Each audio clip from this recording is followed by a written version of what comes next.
Hello, it has been a wee while since I made a video. I was going to try and plan it out and script it and sort out all the things I wanted to say, but I decided that that was just a bit too much for my little old brain right now, so I thought I'd just try and describe it in off the cuff. So what I want to talk today about is cycling.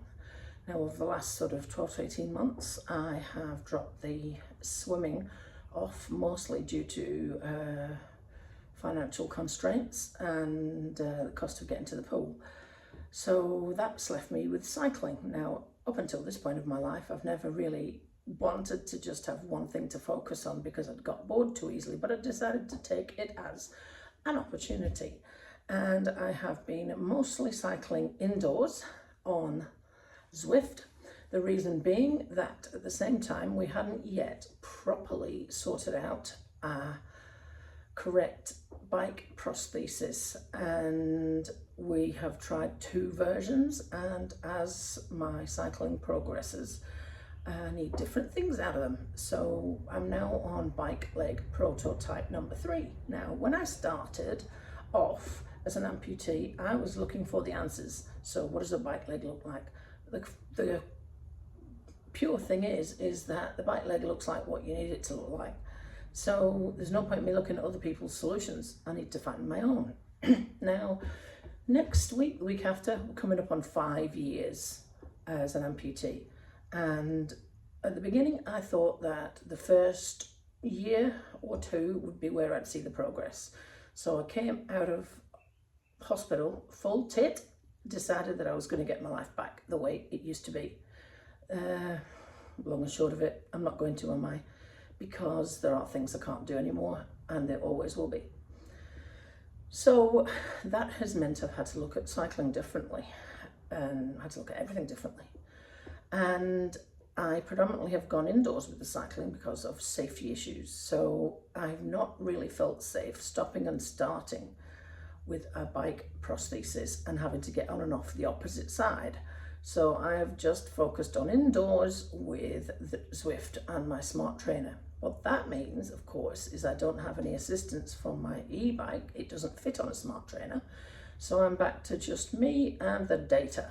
That's a bad thing, but it's also a good thing because I have been able to compare that raw data back to when I started off with one foot, back to just before I lost the leg and had the knee replacement.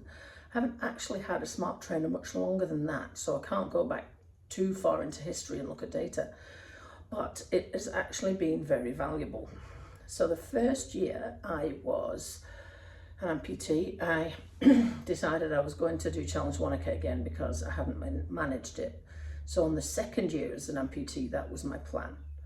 Now, I hadn't yet gotten anywhere near enough strength back in that leg, and I was cycling the distance, but I didn't have the power. I had about, I don't know, under 100 watts per kilo was my data, and it was taking me a long time to get places. So I got real bored and dejected and downtrodden with it and decided to quit it. Now I've quit it and got back to it, gone back to it and quit it and got back to it loads of times over the years. And then I decided I was just going to stick with indoors because I could just cycle when I wanted. And if my leg was sore, I could get off and go into the house. And I hadn't actually gone anywhere. I didn't have any transport issues, mobility issues, safety issues. It was just making a lot more sense. Now, it has taken the whole of those last 5 years in order to see any smidgen of progress. And I never thought I'd still be seeing this now, but I follow some people on Instagram who are spinal cord injuries and things like that. One of them in particular, it took her 7 years to be able to get out of the wheelchair and be able to walk. She has an incomplete spinal cord injury and now walks with crutches 7 years down the line, having been a full-time wheelchair user. So I thought maybe I'm just expecting too much too fast. So I've just been cycling along. Now, I started off in Zwift with one of the robo riders. Once I'd managed to get enough power to cycle with them, the first one you start with is Taylor. Then when Taylor got a bit too easy for me, I switched to Bernie. Now each time I switch up a robo rider, it is hard yakka, and I can usually only hang on for about 2 or 3 minutes and I'm dead. So I worked up the power with Bernie as a robo rider, who's the next one up, and they all are computer generated riders who ride along at a certain wattage, so that you always going to be following something that is going at the same sort of pace. Then just more recently, I've managed to get ahead of Bernie long enough to think, oh, maybe I'll try the next one. The next one is Miguel. Now Miguel is the third one up. And when I first start, I've tried Miguel 3 times. When I first tried, 2 minutes. When the second time I tried 5, third time I tried 10. And that's how it's going. So now my average wattage per kilo when I'm cycling is about 150, and it used to be 90. Now that is concrete data coming out of my smart trainer via a computer. I can't fiddle that data. Although when I first cycled on Zwift, I did actually put my weight in as lighter than it was actually, because I was so slow, I couldn't keep up with anyone. So now I'm cycling along at a decent pace, personally myself, I think, and I am also clocking up similar data to when I used to have 2 feet, just before I became injured. So that, personally, I think is really bloody amazing. But the one thing that is always going to be an issue for me is some days I get on the bike and the left leg's just like, fuck no, not today. And other days I get on the bike and the left leg is fine. And I don't know what type of day it's going to be until I've been cycling for 10 or 15 minutes. And that's the hard thing. So that is where I'm at with the cycling at the moment. So I've just totally shelved the whole Challenge Wanaka thing because I didn't think it was even going to be feasible. But if I can now cycle at that sort of wattage, that's a bit more decent than 90. And perhaps I've got a chance of actually finishing it.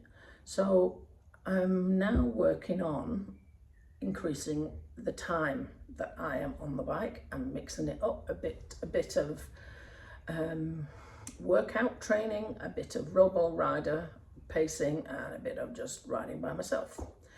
I found that in general I can cycle 3 times a week, maybe 4, at the amount of time I'm doing at the moment. If I go more than that, that's it, I'm dead. So everything is a careful balancing act. So what will happen if I increase the time on the bike? I don't know. Maybe I'll have to cut down the amount of times that I'm riding. I don't know. What'll happen if I try more demanding things in my day? Everything else goes up the shit creek Swanee. So it's all a very careful balancing act.